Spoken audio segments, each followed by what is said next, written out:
हमारा देश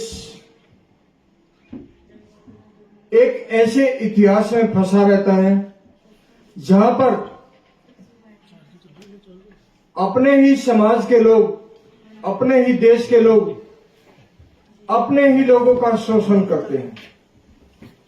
इस शोषण के पीछे उनकी मानसिकता इंसान को गुलाम बनाने की है। इस गुलामी से बाहर निकलने के लिए एकमात्र पहली सीढ़ी जिंदगी की वो शिक्षा है। और शिक्षा में अगर महिला और पुरुषों की भागीदारी उस समाज को हो जो हमेशा शोषित रहते हैं, तो इसकी शुरुआत मात्र 17 साल की आयु में हमारी सावित्रीबाई फुले जी को मैं अगर कहूं कि हमारी शिक्षा की भगवान थी। जो लोग ईश्वर के नाम पर, भगवान के नाम पर दुकानदारी चलाते हैं, जहां तक मैंने भगवान और ईश्वर को समझा हूं, भगवान अगर उन लोगों के अनुसार जन्म लेता है, किन लोगों के अनुसार? जो लोग शोषण करते हैं भगवान के नाम पर, झूठ डराते हैं, अफवाह फैलाते हैं और पाप पुण्य जीवन मरण की बातें करते हैं। अगर वे हमारे सामने ऐसे महापुरुषों को भगवान बना करके हमारा शोषण करते हैं, तो हमें शोषण से बचाने के लिए सावित्रीबाई फुले जी को भगवान मान लेना चाहिए। वे तो हमें शोषण से बचाती हैं।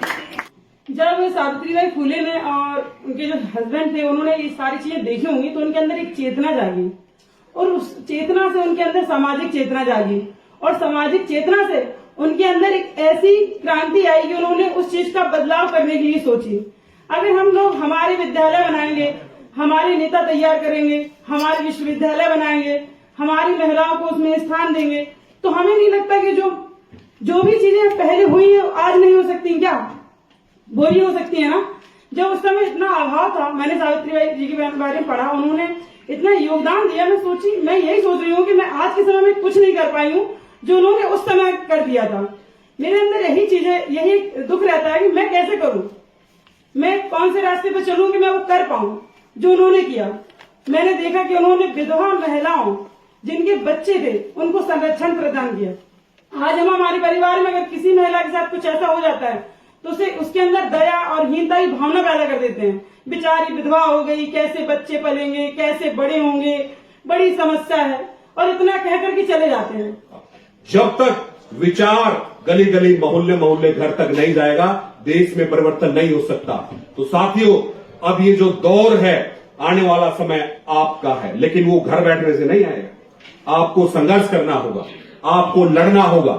मैं ये कहता हूं कि आज हम बहुजन समाज की बात कर रहे हैं। ये बहुजन समाज के अंदर जो है 85% आबादी है।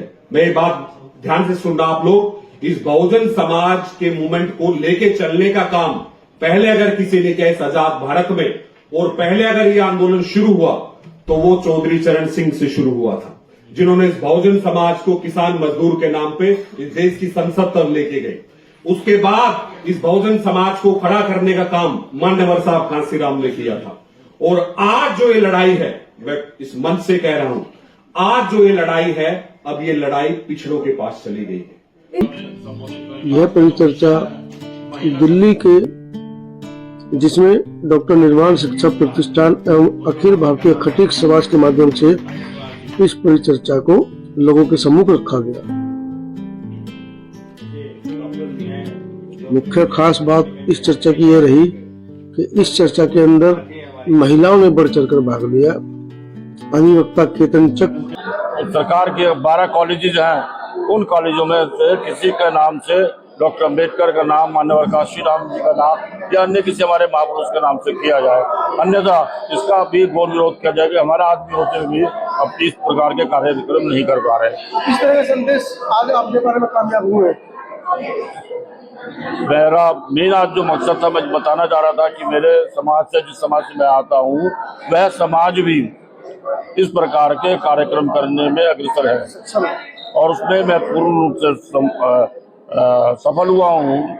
संख्या कोई कम नहीं थी, मातृशक्ति बहुत थी।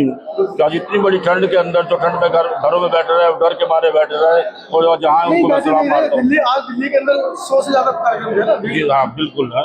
तो मैं तो सबको साधुवाद देना चाहूँ, खासतौर से आप पत्रकारों का, जिन लोगों ने इतनी सर्दी में बिना मेरे निमंत्रण के बताए, और आपको उसका भी साधुवाद जिन्होंने आपको बताया और आप लोग आए, उसके लिए मैं आपको बहुत बहुत साधुवाद देना चाहूंगा। जय भीम, नमो बुद्धाय। जिस समाज से हम आते हैं, हमारा फर्ज बनता है कि उसके लिए हम कुछ करें, परंतु आपको महिलाएं बहुत कम मिलेंगी। तो वास्तव में महिला सशक्तिकरण जब संभव हो पाएगा जब महिलाओं के अंदर उन तमाम ग्रुप का शिक्षा के अंदर और शिक्षा के क्षेत्र के अंदर एक समान भूमिका होगी, एक समान तरीके से पहुंच हो पाएगी। और ये संभव केवल एक तरीके से है, जब शिक्षा और सस्ती हो, उन तक शिक्षा का उन तक और अच्छे से पहुंच हो, जो केवल तब संभव है जब उनके लिए अलग से कॉलेज संस्थानों का निर्माण किया जाए, जो रिजर्वेशन पॉलिसीज हैं उनको अच्छे से इम्प्लीमेंट किया जाए। देखिए, डॉक्टर्स भी हैं, उद्योग में भी हैं, आकाशवाणी में भी हैं। ऐसे ही हमारे एक बहुत ही मशहूर साथी हैं हमारी, उन्होंने न केवल लड़कियों बल्कि दलित और पिछड़े वर्गों के बच्चों को भी शिक्षा का अधिकार दिलाने का काम किया। सावित्रीबाई फुले जी ने शिक्षा को समाज परिवर्तन का सबसे बड़ा माध्यम माना। मेरे लोग, मेरे समाज के लोग, मेरे भाई लोग, मैं कोई ज्यादा पढ़ा लिखा आदमी नहीं कि कुछ ज्यादा बोल पाऊं या ज्यादा कुछ बताऊं। सभी लोग सावित्रीबाई फुले के बारे में बताएंगे। उन्हीं की वजह से आज हम यहाँ तक आए हैं और यहाँ खड़े हैं। तो बाबा साहब अम्बेडकर और एक ज्योतिबा फूले और माता सावित्री देवी, ये एक प्रथम शिक्षिका थी, और प्रथम शिक्षिका होने के नाते इन्होंने हमारी महिलाओं के लिए इतने अच्छे कदम उठाए जिन्हें हम याद करें और उनके मार्ग पर चलें तो सभी महिलाएं आगे बढ़ सकती है, हमारा देश ऊंचाई को छू सकता है। उनका जन्म जब हुआ तो एक और छोटी सी बात बता दूं, आपकी 9 साल की अल्पायु में भी उनका विवाह हो गया था। 13 साल के हमारे राष्ट्रपिता ज्योतिबा फुले जी थे, और उन्होंने जब खेतों में ने देखा कि कुछ आम की लकड़ी से वो कुछ लिख रही हैं, तो उन्होंने उसी समय सोच लिया कि इनको कुछ बनाना है पढ़ा लिखा कर, और वो शुरुआत वहां से हुई जिसको आज हम नमन करते हैं। मैं अब हमारे बीच में केशव चौहान जी हैं, बड़ी एक्टिव महिला है, शक्ति है, हर कार्यक्रम में पहुंचती हैं। एक बार जोरदार तालियां हो जाए इनके लिए। मैं उनसे भी निवेदन करूंगा कि वो भी आए और अपनी बात को रखें यहाँ पर, क्योंकि आज महिलाओं की बात को हम सुनेंगे, और हो सके तो कोई ऐसी त्रुटि लगे आपको कि हमें समझानी तो समझा भी दीजिएगा, कोई दिक्कत नहीं।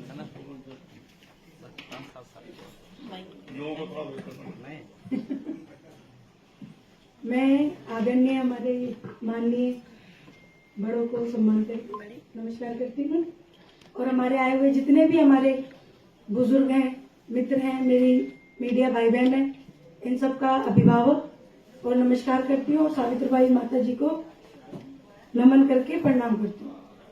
मैं माता जी के बारे में हमारे पास शब्द ही नहीं, हम उनके लिए क्या बोले। उन्होंने हमें आज इस लायक करा है, शिक्षित करा है कि आज हम यहाँ मंच पे खड़े हैं, और हमारे समाज में जो भी महिलाएं अभी भी वंचित है इस चीज से, तो हम सोचते हैं उनको इन चीजों को देनी चाहिए। शिक्षा ऐसा मूल्य है जो बाबा साहब और माता जी ने हमें दिया है, और इसके हम बहुत बिल्कुल सौभाग्यशाली हैं इनके, जो आज हम इस मंच पे खड़े हैं और उनके लिए हम जयंती बना रहे हैं। मैं इनको ज्यादा बोलना नहीं आता, मैं माफी चाहूंगी, बस इतना ही। शुक्रिया, धन्यवाद। तो इसीलिए हमारी शिक्षा पे जो हमला है, जो मौजूदा सरकार के द्वारा की जा रही है कि नए कॉलेजेस तो बनते हैं, पर जो पुराने हैं वहां बैठने के लिए जो छात्र हैं, जो जिस वर्ग से आते थे वो नहीं आ पा रहे हैं। जिस वर्ग से बच्चे सरकारी स्कूल में जाते थे वो सरकारी स्कूल ही बंद हो जाएगी, उस वर्ग का बच्चा नहीं पढ़ पाएगा। तो सावित्रीबाई जब पढ़ रही थी तो वो अपने वर्ग के लिए नहीं पढ़ रही थी, वो सिर्फ महिलाओं के लिए नहीं पढ़ रही थी, वो पूरे समाज के लिए पढ़ रही थी। जब उनके कामों को दर्ज किया गया तो वो इसलिए किया गया कि आने वाली पीढ़ी उनसे प्रेरणा ले और सुधार में आए। पर हम अभी देखते हैं कि हम शायद उनके वक्त से भी काफी पीछे जा रहे हैं, जहां पे महिलाओं की गिनती इतनी कम है कि हम देखते हैं मेरे खुद के कॉलेज में, मैंने जाकिर हुसैन कॉलेज से ग्रेजुएशन किया था, तो वहां पे 75 बच्चे थे क्लास में और 5 लड़कियां थी, 70 लड़के थे। कि आप अपनी बहू बेटी या अपने परिवार में महिलाओं को कितना सशक्तिकरण दे रहे हैं, उनको कितनी मतलब कितना कितना आगे बढ़ाने में कितना उनका साथ दे रहे हैं। आप यहाँ पे पुरुषों की जो संख्या है बहुत ज्यादा है। अगर आप अपने मन में सोचिए, मैं किसी से क्वेश्चन कर तो सभी से रही हूँ प्रश्न तो, बट मुझे पता है कि स्पेशली किसी को खड़ा करके तो प्रश्न पूछूंगी नहीं, पर अपने मन से सोचिएगा जरूर से कि कहीं ना कहीं कितना सपोर्ट हम कर पा रहे हैं महिलाओं को, कितना सपोर्ट हमारी नारी शक्ति को हम दे पा रहे हैं। बहन हो सकती है, वाइफ हो सकती है, और हमारी बेटी, हमारी नाती, बहुत बहुत सारे रिश्ते होते हैं महिलाओं में। तो आप कितना सशक्तिकरण, कौन कितना कर रहा है, तो शुरुआत अपने घर से करें। 1831 की सोच के मुझे मेरे रोंगटे खड़े होते हैं कि सावित्रीबाई फुले ने कीचड़ भी झेला, गोबर भी झेला, उन्होंने सब चीजें जो झेल के, और उसके बावजूद भी ये एक ऐसी महिला रही कि इन्होंने एक शिक्षा के क्षेत्र में, मतलब मेरे ख्याल से 1853 लगभग इन्होंने 3 विद्यालय खोले और 150 महिलाएं उस वक्त, मुझे लगता है यहाँ तो 50 महिलाएं भी नहीं है, वो 150 महिलाओं को इकट्ठा कर पाई। सल्यूट है और उनको सलाम है, इतना जज्बा उस वक्त में था। हमारा देश एक ऐसे इतिहास में फंसा रहता है जहां पर अपने ही समाज के लोग, अपने ही देश के लोग, अपने ही लोगों का शोषण करते हैं। इस शोषण के पीछे उनकी मानसिकता इंसान को गुलाम बनाने की है। इस गुलामी से बाहर निकलने के लिए एकमात्र पहली सीढ़ी जिंदगी की वो शिक्षा है, और शिक्षा में अगर महिला और पुरुषों की भागीदारी उस समाज को हो जो हमेशा शोषित रहते हैं, तो इसकी शुरुआत मात्र 17 साल की आयु में हमारी सावित्रीबाई फुले जी को मैं अगर कहूं कि हमारी शिक्षा की भगवान थी। जो लोग ईश्वर के नाम पर, भगवान के नाम पर दुकानदारी चलाते हैं, जहां तक मैंने भगवान और ईश्वर को समझा हूं,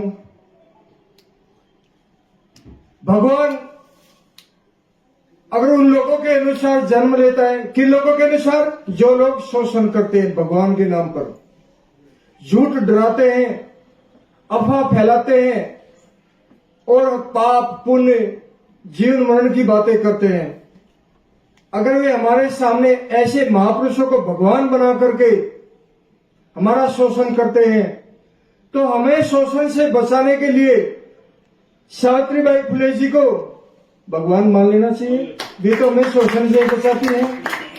जब सावित्रीबाई फुले ने और उनके जो हस्बैंड थे, उन्होंने ये सारी चीजें देखी होंगी, तो उनके अंदर एक चेतना जागी, और उस चेतना से उनके अंदर सामाजिक चेतना जागी, और सामाजिक चेतना से उनके अंदर एक ऐसी क्रांति आई कि उन्होंने उस चीज का बदलाव करने के लिए सोची। अगर हम लोग हमारे विद्यालय बनाएंगे, हमारे नेता तैयार करेंगे, हमारे विश्वविद्यालय बनाएंगे, हमारी महिलाओं को उसमें स्थान देंगे, तो हमें नहीं लगता कि जो भी चीजें पहले हुई है आज नहीं हो सकती, क्या बुरी हो सकती है ना। जब उस समय इतना अभाव था, मैंने सावित्रीबाई जी के बारे में पढ़ा, उन्होंने इतना योगदान दिया। मैं यही सोच रही हूँ कि मैं आज के समय में कुछ नहीं कर पाई हूँ जो उन्होंने उस समय कर दिया था। मेरे अंदर यही दुख रहता है कि मैं कैसे करूं, मैं कौन से रास्ते पर चलूं कि मैं वो कर पाऊं जो उन्होंने किया। मैंने देखा कि उन्होंने विधवा महिलाओं, जिनके बच्चे थे, उनको संरक्षण प्रदान किया। आज हम हमारे परिवार में अगर किसी महिला के साथ कुछ ऐसा हो जाता है तो उसके अंदर दया और हीनता की भावना पैदा कर देते हैं। बेचारी विधवा हो गई, कैसे बच्चे पलेंगे, कैसे बड़े होंगे, बड़ी समस्या है, और इतना कह करके चले जाते हैं। जब तक विचार गली गली मोहल्ले मोहल्ले घर तक नहीं जाएगा, देश में परिवर्तन नहीं हो सकता। तो साथियों, अब ये जो दौर है, आने वाला समय आपका है, लेकिन वो घर बैठने से नहीं आएगा। आपको संघर्ष करना होगा, आपको लड़ना होगा। मैं ये कहता हूं कि आज हम बहुजन समाज की बात कर रहे हैं। ये बहुजन समाज के अंदर जो है 85% आबादी है। मैं ये बात ध्यान से सुनना आप लोग। इस बहुजन समाज के मूवमेंट को लेके चलने का काम पहले अगर किसी ने कहा इस आजाद भारत में और पहले अगर ये आंदोलन शुरू हुआ तो वो चौधरी चरण सिंह से शुरू हुआ था, जिन्होंने इस बहुजन समाज को किसान मजदूर के नाम पे इस देश की संसद तक लेके गए। उसके बाद इस बहुजन समाज को खड़ा करने का काम मान्यवर साहब कांसीराम ने किया था। और आज जो ये लड़ाई है, मैं इस मंच से कह रहा हूं, आज जो ये लड़ाई है, अब ये लड़ाई पिछड़ों के पास चली गई है। इस देश में बड़ी विडंबना है कि यहाँ पर लक्ष्मी है, लक्ष्मी की पूजा होती है, पूरा देश गरीब है, अधिकतर लोग गरीब हैं। सरस्वती है, हमारे लिए सरस्वती ने क्या किया? हमें तो पढ़ने का ही अधिकार नहीं था। पढ़ने अगर हमारी सरस्वती होती तो हमें पढ़ने का अधिकार होता ना। वो कहती कि भाई मेरे लिए तो सारे बच्चे एक हैं, इनको भी पढ़ने का अधिकार है। हमें पढ़ने तक नहीं दिया गया। बाबा साहेब को तो पढ़ने क्या, बाहर बैठ के पढ़ना पड़ा उसको, क्लास में अंदर बैठने तक नहीं दिया। कितना संघर्ष किया उन्होंने। इस तरह से हमें ये सोचना होगा कि हम लोग, ये एक बात और कहूंगी मैं कि हम लोग कहते हैं महिलाएं मानती नहीं है। हमारे पुरुष भाई हैं वो कहते हैं महिलाएं है ना, हमारी महिलाएं नहीं समझती। हम तो समझते हैं लेकिन हमारी महिलाएं समझती नहीं है। भाई महिलाओं को ऐसे आयोजनों में लाओगे ही नहीं तो समझेगी कैसे? कार्यक्रम के सफल आयोजन के पश्चात आगंतुकों को पुष्पगुच्छ से व शील्ड देकर सम्मानित किया गया। खबर के बारे में आपकी क्या राय है, कमेंट सेक्शन में जरूर बताएं। माता सावित्रीबाई फूले की जन्म दिवस पर आप सभी को हार्दिक मंगल कामनाएं, बधाई।